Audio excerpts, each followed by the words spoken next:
Takes guts. You got to dig down deep to gut it out. Keep on going again and again and again until you make it happen, because you know that it's possible.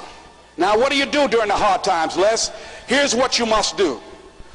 Number one is you must have faith.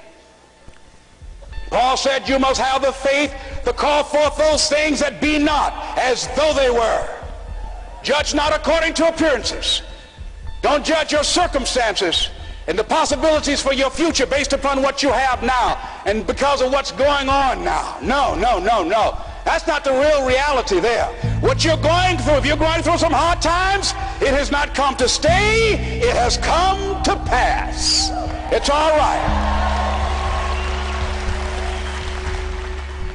Now, second thing is, repeat this after me. Something you should affirm to yourself every day. Repeat this, please. No matter how bad it is or how bad it gets, I'm going to make it.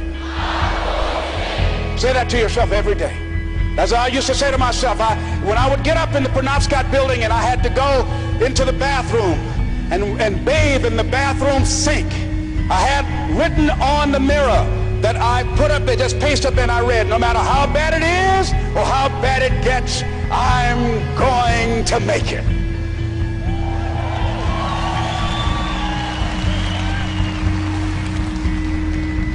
So you got to have faith. You talk to yourself. You say that affirmation. The next step is you must have patience and engage in consistent action. Patience and engage in consistent action. See, everything does not always happen, ladies and gentlemen, when we want it to happen. It doesn't happen quickly.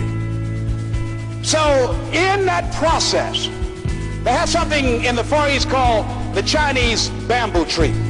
The Chinese bamboo tree, every day it has to be watered and fertilized. It's a very hard nut, and it takes 5 years of watering and fertilization every day, according to American Geographics, before it breaks through the ground. At any time, if the watering process and the nurturing and the fertilization process is stopped, the Chinese bamboo tree will die in the ground. Now, once it breaks through in that 5th year, then in 6 weeks it grows 90 feet tall. Now the question is, does it grow 90 feet in 5 years or 6 weeks?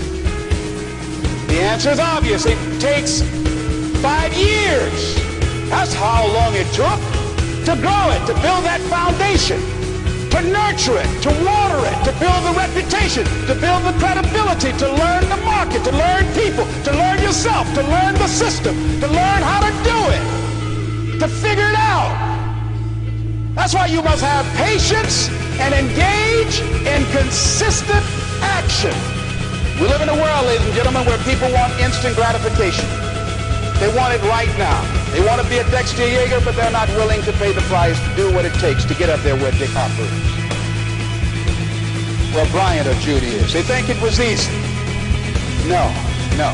It's simple, but it's not easy. It's a system that if you work the system, it works if you work it. But make no mistake about it, it's hard. You are the determining factor. Here's something else. It's possible you can live your dream. It's necessary that you have goals, that you write them down, that you surround yourself with a support team, that you are creative. It's you that you must take personal responsibility to make it happen. George Bernard Shaw said, the people that make it in this world look around for the circumstances that they want, and if they can't find them, they create them. It's hard. No, easy is not an option. However, ladies and gentlemen, what you will discover is that it's worth it. It's worth it. I suggest to you, if you want to become diamond, write down 5 reasons of why it is worth it for you to become a diamond, to experience that level of achievement. What is it that will give you the drive? What is it that will ignite the courage in you to get up and come back again and again and again? How is it that you would be able, what reasons that can tap into that deep down feeling that goes to your gut, that no matter how many times you get knocked down, that you're coming back? What is it? Write it down. Let me tell you something, ladies and gentlemen.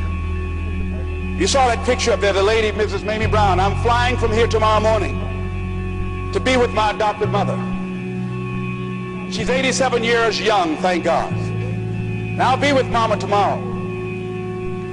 Every Mother's Day, I don't care where I am, I go home Mother's Day. Everybody knows November 6th, my mother's birthday, I'm home. And I try to go home as often as I can. When I started and left Miami pursuing my dream, because I knew that as long as you work for someone else, they are controlling your destiny. I didn't want anybody signing my paycheck but me. I knew that it was going to be difficult. I knew it was going to be hard. But every time I thought about giving up, and there were times I did, because where I am, ladies and gentlemen, it's a long shot. You think being a diamond is a long shot. This is a miracle. This is a long shot. And I had people laughing at me. Les, you're talking about being a motivational speaker? You have no college training. You were labeled educable mentally retarded. You failed twice in school. They put you back from the 5th grade into the 4th grade, and you failed in the 8th grade. You've never worked for a major corporation, and you are going to become independently wealthy. Right. They laugh. They're going to laugh at you. People are going to laugh at you. But let me tell you, I believe in revenge like Frank Sinatra. He said the best revenge is massive success.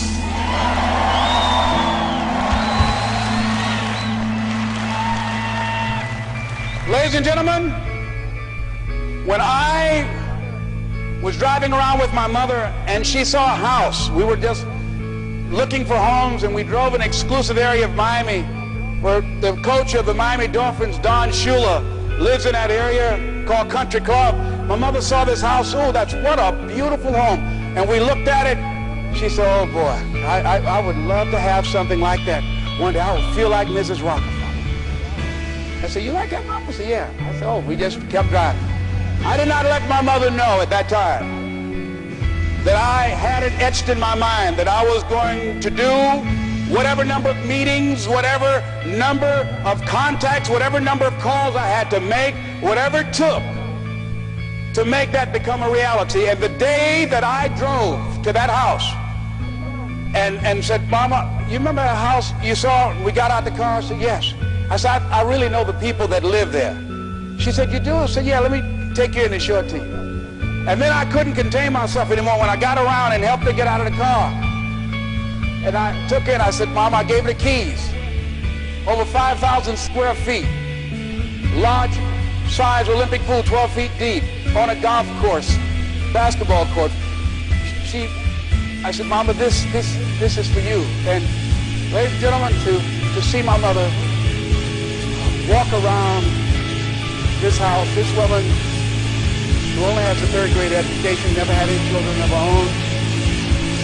And she walked around, she said, oh Lord, oh thank you Jesus. No one would have ever told me this would have happened to me. She said, Leslie, she said, you know, that day when I went in that building and they told me this lady had these boys that she wanted to put up for adoption. And I told them, I said, I'll take them. And she said, ladies, she said, raise your hand and swear to me 2 things. I said, what is it? She said, swear to me you won't separate them. She said, oh no, I swear. I'll keep them together, I swear. I've never had no children, I swear I'll keep them together. She said, swear to me, lady, that you won't ever tell them about me. She said, I'm married and I got pregnant while my husband was at war. She said, swear to me you won't tell. She said, I swear I won't tell. She said, okay, you can have them. She said, when I came out that house, and I was looking at y'all, she said, I didn't know how I was going to do it. She said, I was working at the M&M cafeteria. She said, I didn't know how I was going to raise y'all. I just knew somehow the Lord would make a way somehow. And I never thought this would happen to me.